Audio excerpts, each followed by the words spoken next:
예, 좋은 날씨입니다. 그동안에 잘들 지내셨습니까? 대답들은 잘 하는데 진짜 잘 지냈는지 잘못 지냈는지 스스로 이제 판단해야 됩니다. 이 날씨가 이렇게 화창하면은 우리 마음도 아주 화창해져요.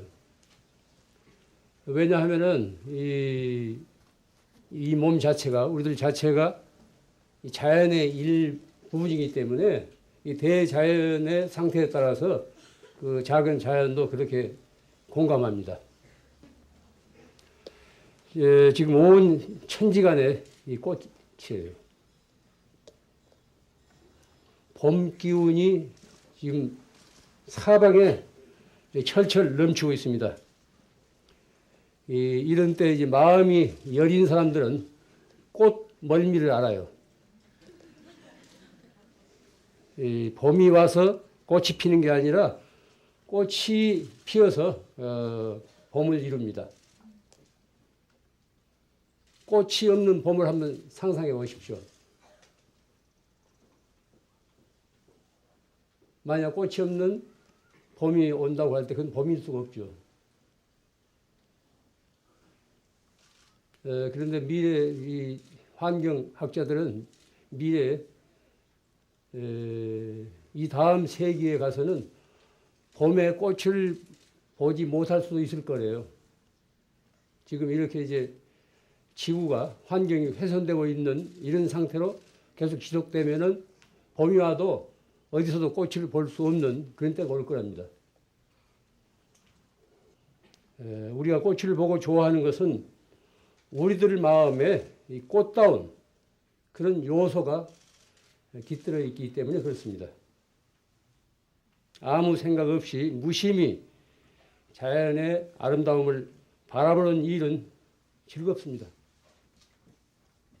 새삼스럽게 이 삶에 대한 고마움을 느끼게 돼요.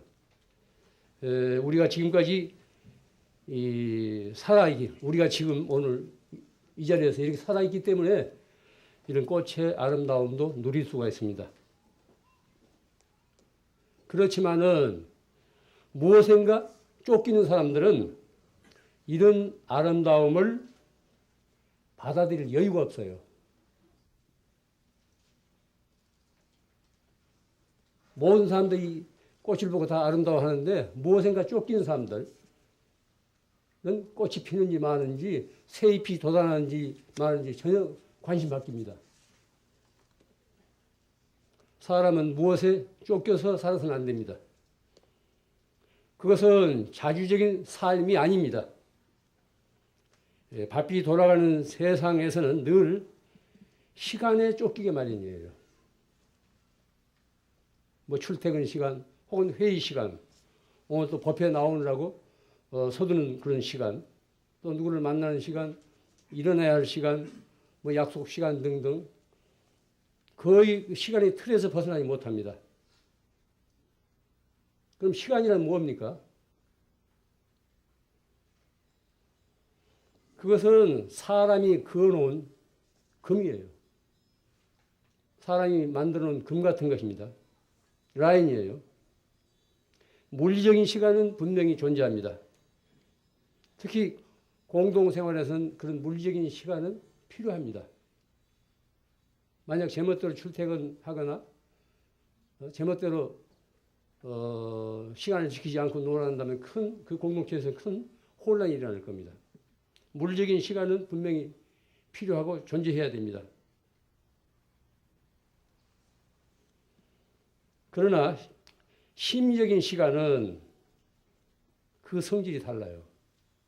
물리적인 시간과 심리적인 시간 그 성질이 다릅니다. 불안과 두려움은 이 심적인 시간에 의해서 부추김을 당해요. 혼자 가만히 있는데 전혀 어떤 물리적인 시간에 상관없이 혼자 가만히 있는데 혼자 속으로 불안해했다가 두려워했다가 그런 수가 있습니다. 이것은 심적인 시간을 감당 못해서 그런 겁니다. 사람은 이 심적인 시간에서 자유로울 수 있어야 됩니다. 물리적인 시간은 이건 타의적이에요. 외부적인 겁니다. 심적인 시간은 이 자주적이죠. 잘 아시다시피 시간은 과거, 현재, 미래로 이어져 있습니다. 시계가 시간을 만드는 건 결코 아닙니다. 흔히 시간이 모든 것을 해결해 준다. 이런 말도 하지 않습니까? 그래서 세월이 약이겠죠. 시간이 모든 것을 해결해 줘? 그런 말에 속지 마십시오. 시간 자체는 무슨 일을 해결해 줄 수 없습니다. 세월이 지나가면 거기에는 이제 망각이 있을 뿐이에요. 모진 마음을 먹었다가도 세월이 지나가면 스스로 풀립니다. 망각이 되는 거예요. 이런 이야기가 있습니다. 초기 아프리카를 탐험한 유럽인들이 겪은 경험담이에요. 이 이야기는 회교 신비주의 수도자인 그 수피 우화에도 실려 있습니다. 한 탐험가가 밀림을 뚫고 목적지를 향해 가고 있었는데 그는 짐을 운반해 줄 세 사람의 원주민을 고용했어요. 많은 짐을 가지고 가야 하기 때문에 혼자 갈 수가 없기 때문에 또 길 안내도 받아야 되기 때문에 원주민 세 사람을 고용했습니다. 그 탐험가가. 그들은 사흘 동안 충분한 휴식도 취하지 못한 채 서둘러서 밀림을 뚫고 앞으로 계속 나가기만 합니다. 사흘째 되던 날 짐꾼들은 자리에 주저앉아서 더 움직이려고 하지 않습니다. 길을 잘 오다가 갑자기 짐꾼들이 주저앉아가지고 움직이려고 하지 않으니까 이 탐험가가 잔뜩 화를 내요. 세상 사람들은. 탐험가는 화를 내면서 예정된 날짜 시간에 그 목적지까지 꼭 도착해야 하기 때문에 어서 가자고 아주 재촉을 해요. 그렇지만 짐꾼들은 그 자리에서 꼼짝도 하지 않습니다. 그래서 그는 욱박지기도 하고 달래기도 하지만 짐꾼들은 전혀 여지부동이에요. 그래서 탐험가는 그 세 사람 중 한 사람을 붙들고 그럼 이유를 한번 말해보아라. 너희들이 이렇게 이제 잘 오다가 왜 이제 주저앉아가지고 다시 길을 가려고 하지 않는 이유를 한번 말해보라고 하니까 그가 한 말이에요. 우리는 이곳까지 제대로 쉬지도 않고 너무 빨리 왔어요. 이제 우리 영혼이 우리를 따라올 시간을 주기 위해서 이것을 기다려야만 합니다. 이렇게 이제 대답을 합니다. 쫓기듯이 사흘 동안 계속 왔기 때문에 영혼이 분리된 거예요. 그래서 영혼이 우리를 따라올 시간을 주기 위해서 이곳에 기다려야 한다는 거예요. 그들은 탐험가가 이끄는 대로 허둥대면서 쫓기듯 길을 헤쳐오느라고 영혼이 따라올 시간을 주지 않았던 겁니다. 다른 말로 하자면은 정신없이 쫓겨왔던 겁니다. 이 이야기는 현대의 우리들에게 아주 중요한 가르침을 전하고 있습니다. 속도와 효율성만을 내세우다가 영혼을 상실한 현대인들의 모습을 그대로 상징하고 있습니다. 속도와 효율성만을 내세우다가 영혼을 상실해버린 현대인의 모습을 그대로 드러내고 있는 겁니다. 속도는 스트레스를 일으키는 원인이 될 수 있습니다. 시간에 쫓기거나 몹시 서두를 때 또는 재촉을 당할 때 스트레스를 받아요. 또 너무 빨리 움직일 때 우리는 안정을 잃습니다. 정서가 불안정해진다고. 뭐 그런 경험들 다 있겠죠. 저도 가끔 겪습니다. 제한 속도 100km로 달려야 할 구간을 140km나 150km로 달리게 되면은 연료만 많이 소모되는 것이 아니라 불안정한 정서를 이루게 돼요. 그 자기 자신도 모르게 흥분해서 들뜨게 된다고.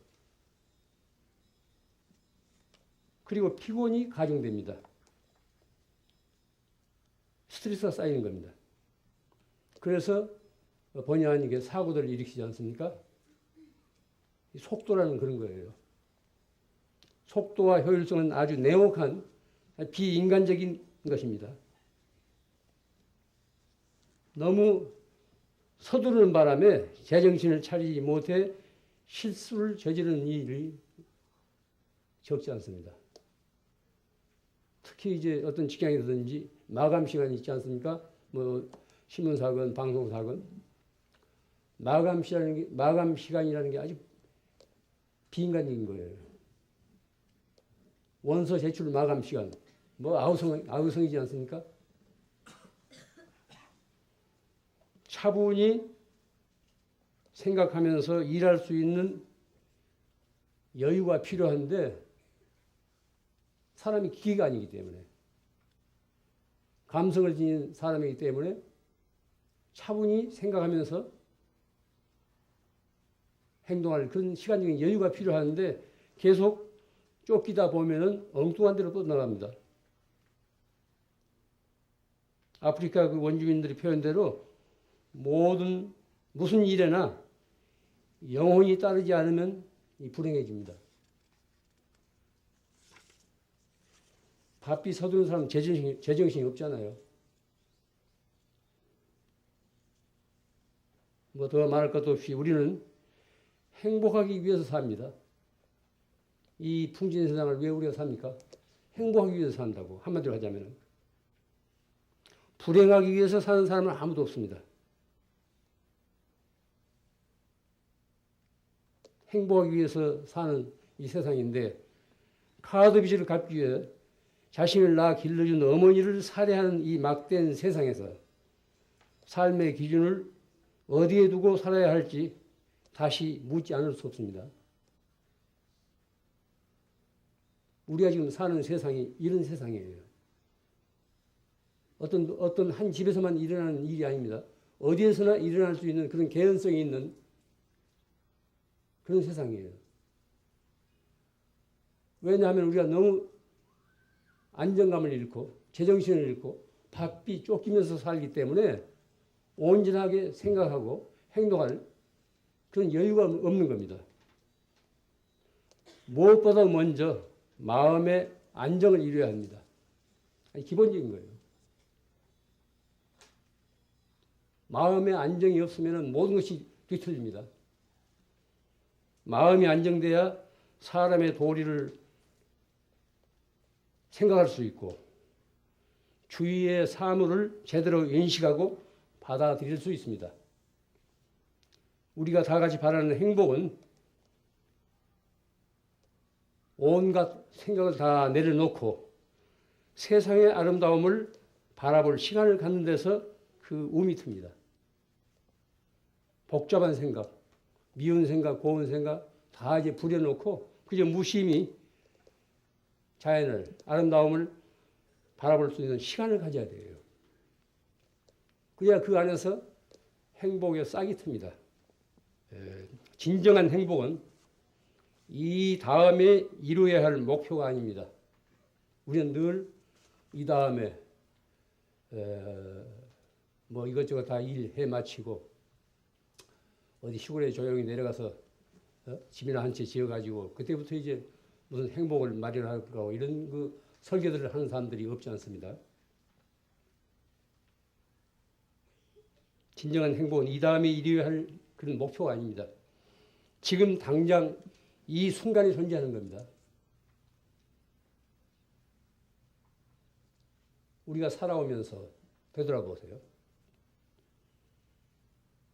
한순간이나마 행복을 누렸던 그때는 한순간이었어요.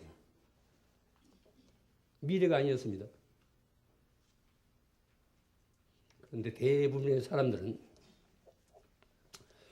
행복을 삶의 목표로 삼으면서도 지금 이 순간의 행복을 놓치고 있어요. 지금이 바로 그때이지 다른 때가 우리를 기다리지 않습니다. 늘 그렇게 생각해야 돼요. 이 다음으로 미루지 마십시오. 언제 어디서건 바로 그 순간의 행복을 우리가 만들 수 있는 것이지, 행복을 누릴 수 있는 것이지, 어떤 특정한 기회에, 어떤 특정한 시간에 행복을 이룰 수 있다고 생각해서는 안 됩니다. 흔히들 원하던 것들을 얻는 것을 행복이라고 알고 있어요.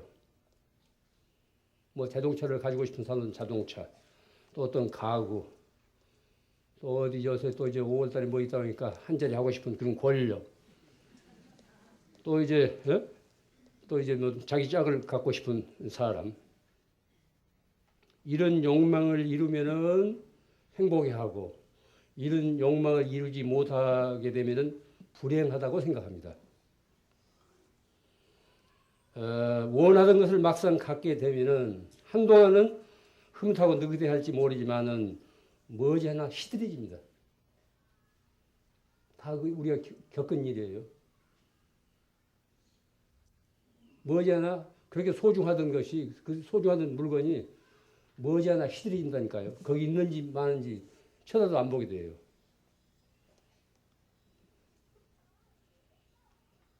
그것은 모두 덧없는 것들이기 때문에 그럽니다. 늘 변화하기 때문이에요. 고정불변한 것이 아니라 늘 변할 수 있는 그런 이 덧없는 것들이기 때문에 그렇습니다. 그것들은 어디까지나 삶의 부수적인 것이지 본질일 수가 없어요. 본질은 변할 수 없습니다. 부수적인 것은 상황에 따라서 늘 변해요. 그러니까 우리가 자동차라든가 무슨 가구라든가 어떤 권력이라든가 등등 이런 것들은 다 삶의 어떤 부수적인 겁니다. 이게 본질이 아니에요.